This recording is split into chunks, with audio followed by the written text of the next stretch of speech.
Please, warm applause for Candice Francis.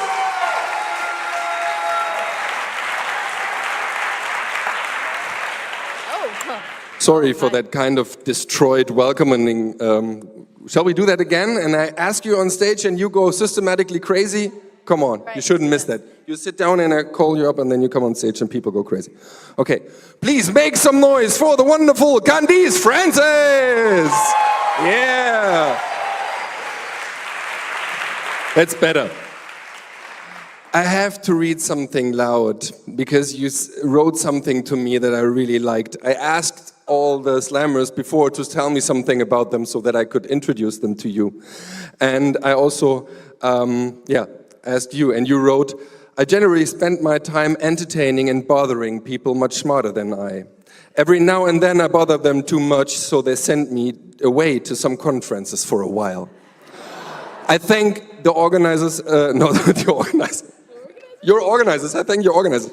I thank your supervisors for sending them to us. And now she will entertain and bother us for 10 minutes. Have fun with these 10 minutes. Please, again, a big warm applause for Candice Francis.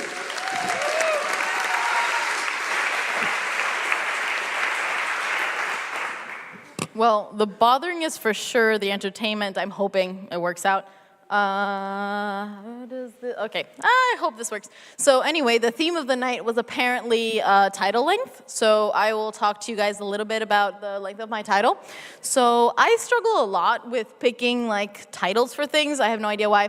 But so before you complain about this one title, which I thought was long, but apparently I'm wrong.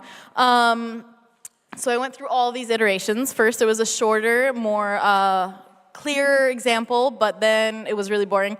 So I was like, let's be long and informative, and then that didn't work. And so I was like, let's make it shorter and less informative, and that didn't work either. And so I came up with another example. It was just straight up cheesy. That didn't work either. And so I was like, let's do short and sweet and not informative at all. But I decided against that one too. So this is what you're stuck with. Yeah. Yes.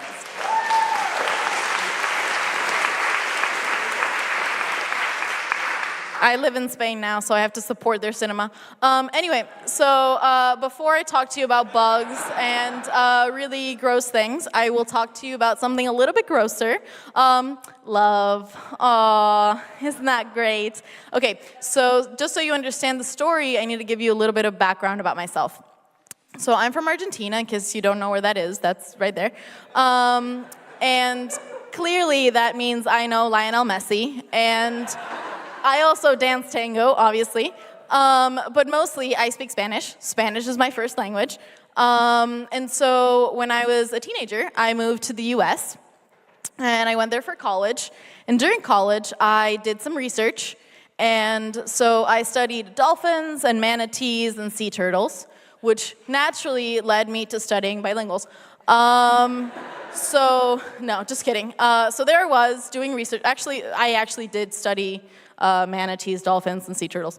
But anyway, so I was there doing research, and I met a boy. And before you awe, this is a more accurate representation of what it looked like. And so naturally, I fell in love. And yeah, I mean, like, you see that face, like, how could you not? Like, I saw those, like, 5 chin hairs, and I was like, I'm taken forever. And so there I was, young and in love, and so I decided to tell him that. And then I realized it was super easy to tell him. And I told him like 1,000,000 times, and it was like nobody's problem. And so I started thinking, it's never been this easy for me to tell people my feelings. So am I all of a sudden like super brave and able to like just express myself really greatly? Or is there something else? Could it possibly be the fact that I was speaking in English and just less shy about it? And so I'm going to give you a short demo.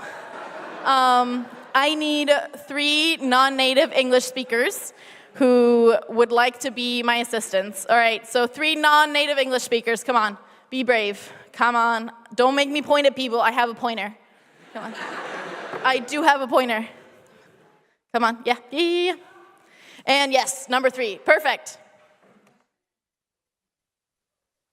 All right, hey, applause.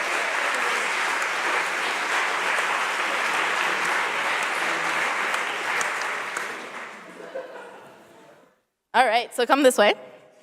So I'm going to give you pieces of paper. You may choose at random which one you want. And don't read it. Don't read it out loud yet. Okay, sweet. So, good. So what I want you to do is open that piece of paper and think of that word in your native language. It's already working. It's already working, guys. All right. So since you seem... Oh, beautiful. So I want you to say it in your native language. Don't say it in English. Say it in your native language. Thick. Beautiful. Number 2. 大便 Number 3. Good life. All right.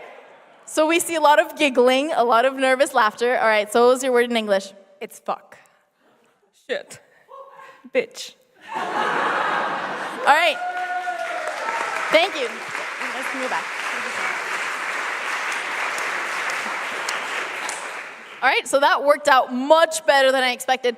So my point here is that in your foreign language, maybe you're a little bit more disinhibited. So when they said it in their native language, they were like a little giggly, a little bit like, oh God, no, I have to say this. And then in their foreign language, they're like, just say fuck in English, it's fine. And so pretty much people tend to feel like things that they hear that are taboo and things like that in a foreign language are just affecting them less. And it turns out, if we measure it physiologically, they're actually right. And so this is something that we pretty much know. And so I decided that I wanted to study this a little bit further. And since love is something that's a little bit hard to assess, especially in a lab, I decided, to go for the second best, disgust. So I decided to go for disgust because of a lot of reasons, actually. So for one, it's culturally universal. It's everywhere. It's easily elicited by visual stimuli. It doesn't tend to raise scores in other emotions. It strongly relates to negative affect. It relates to moral decision-making, so all these great things. And finally, it's not a very socially acceptable thing to display. And if you want to question this, look at that face. Just look at it. Like, that's not okay. So anyway, this leads to our question. So when language is not involved in evoking emotion, do we still feel less? Like, are we less disgusted? Or are we just more disinhibited and we just don't care? So we wanted to test exactly this. And so we showed people pictures of a bunch of really gross bugs and also really cute animals. And we asked them, how gross is this? And we asked them that in their native language, in this case Spanish, or in a foreign language, in this case English. And then we asked them the same questions. The same languages, but how badly they wanted to get rid of these bugs. So how much they wanted to kill them and crush them. And so, as it turns out, people actually in their foreign language were more willing to say that this was really gross and also wanted to kill these bugs more. So basically, you're just Terminator in a foreign language, just Terminator. And so this is really surprising for all the people that say you feel less,